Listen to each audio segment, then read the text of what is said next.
We are taught that success comes from holding on to effort, to identity, to control. But the greatest breakthroughs often come from surrender. Deepak Chopra once said, "In the process of letting go, you will lose many things from the past, but you will find yourself." Letting go is not weakness, it's wisdom. It's knowing what no longer serves you. The Shaolin monk does not cling to comfort. He does not define himself by yesterday's triumph. He lets go of attachment to ego, to outcomes, to pride, because control is an illusion. Discipline is real. As Shi Heng Yi teaches, don't carry the burden of yesterday.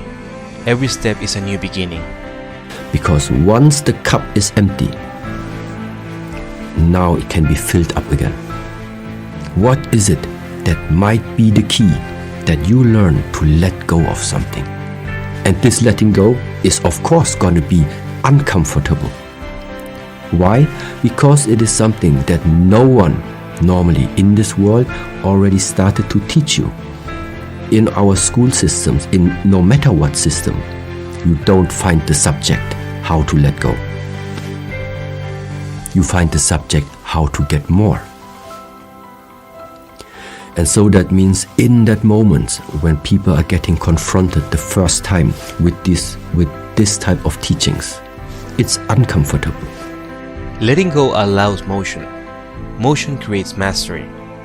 Eliud Kipchoge doesn't dwell on records. He lets go. He climbs. That's why he became the first to break the 2-hour marathon barrier.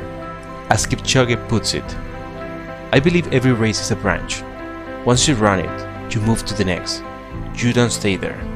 Michael Phelps, most decorated Olympian of all time, reached greatness not just by chasing medals, but by learning to let go of who he thought he had to be.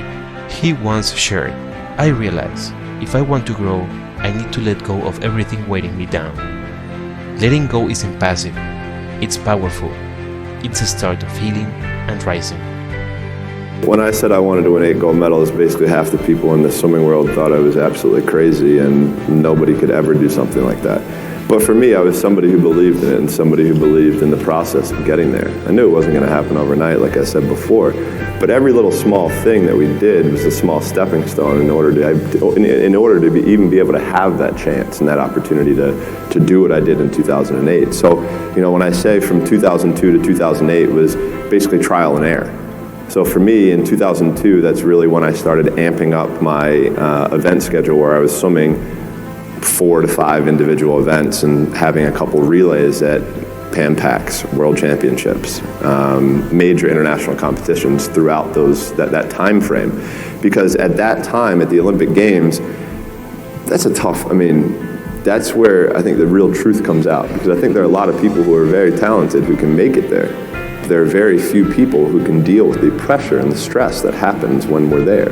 So that's why I say we had to make sure that we were physically, emotionally, and mentally ready, because I had to be ready to be able to kind of manage my emotions through that week. Yeah, winning a gold medal is absolutely incredible. There's nothing better than standing on the podium listening to your national anthem play after you had just won a gold medal. But for me, I'm somebody who I knew that I had 7 other events after the first day. So I have to throw that in the back of my head. I got to throw that race out. Even though if I, even like in '08, I broke a world record, won my first gold medal. Like, I was like, cool, like things are starting really well. So I have to put that behind me to then get ready for the next race. Every day is a new challenge, right? Every day is a challenge, is a day that we can prepare ourselves even more. So for us, we would call it putting money into the bank. So at the end of the year, when we had a major international competition, we could withdraw that money that we had saved throughout the year. Letting go is a mindset. It means choosing progress over perfection, presence over performance, peace over pressure.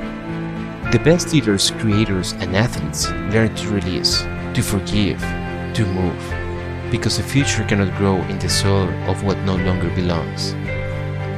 Let go of what anchors you and rise. Let go of fear and lead.